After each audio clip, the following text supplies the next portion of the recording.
Aujourd'hui, on va parler d'un danger que beaucoup de gens sous-estiment totalement, l'hypertension artérielle. C'est un problème souvent silencieux. On peut vivre avec une tension trop élevée pendant des années sans ressentir de douleur claire, sans symptômes spectaculaires, et pourtant les dégâts avancent. Le cœur force davantage, les artères s'abîment, le cerveau devient plus vulnérable, les reins fatiguent et le risque d'AVC ou d'infarctus augmente.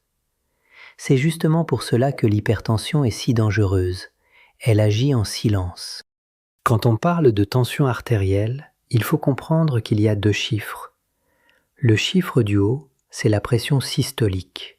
Elle correspond à la pression dans les artères quand le cœur se contracte pour envoyer le sang dans tout le corps.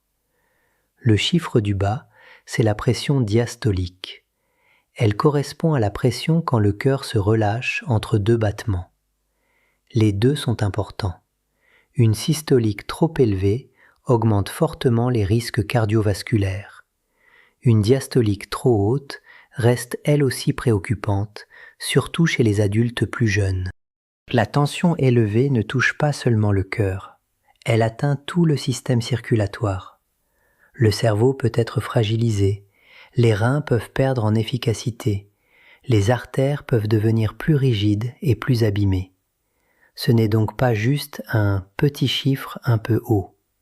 C'est un signal que la circulation sanguine est sous tension, et quand cela dure trop longtemps, le corps finit toujours par payer le prix. Beaucoup de personnes pensent qu'il suffit de faire prendre leur tension une fois par an chez le médecin. En réalité, cela ne suffit pas toujours. La tension change selon le stress, l'alimentation, le sommeil, l'activité physique, l'hydratation et même l'heure de la journée. Voilà pourquoi avoir un tensiomètre fiable à la maison peut vraiment changer les choses. Cela permet de voir la réalité, pas seulement ce qu'on imagine ou ce qu'on ressent. Le plus intelligent, ce n'est pas seulement de mesurer sa tension une fois de temps en temps. Le plus utile, c'est de noter ces chiffres régulièrement. Quand on écrit ces mesures, on commence à repérer des schémas. On voit ce qui fait monter la tension. On voit aussi ce qui l'aide à redescendre. En ajoutant dans un carnet ce qu'on a mangé, comment on a dormi, son niveau de stress et son activité, on finit par comprendre beaucoup de choses sur son propre corps. L'un des grands problèmes de l'alimentation moderne, c'est l'excès de sodium. Et le sodium ne vient pas seulement de la salière sur la table. Il se cache surtout dans les plats préparés, les aliments transformés, les sauces, les fast-foods, les charcuteries et de nombreux produits industriels. C'est pour cela que tant de personnes voient leur tension grimper sans comprendre pourquoi. Manger souvent dehors ou manger très transformé, c'est souvent donner à son système circulatoire bien plus de pression qu'il ne peut en gérer sereinement. Heureusement, certains aliments peuvent aider. Parmi eux, les graines de lin sont particulièrement intéressantes. Elles peuvent soutenir une meilleure tension artérielle, mais aussi aider sur d'autres plans comme le cholestérol, les triglycérides, la glycémie, l'inflammation et même le transit. C'est exactement le type d'aliment simple, accessible et régulier qui peut devenir très puissant sur le long terme. La betterave est aussi une alliée très utile. Elle contient des nitrates naturels qui favorisent la production d'oxyde nitrique dans le corps. Et cet oxyde nitrique aide les vaisseaux à se détendre. Quand les vaisseaux sont plus souples et plus relâchés, le sang circule mieux et la tension peut diminuer. Voilà pourquoi la betterave a gagné sa place parmi les aliments les plus intéressants pour soutenir naturellement une bonne circulation. Les légumes verts à feuilles, comme la roquette, sont eux aussi très précieux. Ils apportent des nitrates naturels, mais aussi du magnésium. Et le magnésium joue un rôle essentiel dans la détente musculaire, y compris celle des muscles lisses qui entourent les vaisseaux sanguins. Beaucoup de personnes manquent de magnésium sans le savoir. Quand ce minéral manque, le corps gère moins bien le stress, les muscles se contractent plus facilement et l'équilibre de la tension devient plus fragile. Parmi les boissons intéressantes, le thé d'hibiscus mérite une vraie attention. Cette infusion rouge profonde peut aider à faire baisser la tension de quelques points.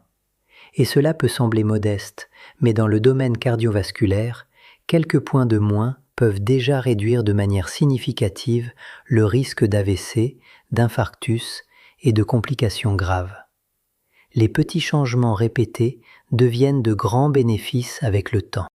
Il y a aussi un pilier fondamental que beaucoup de gens oublient, le mouvement quotidien.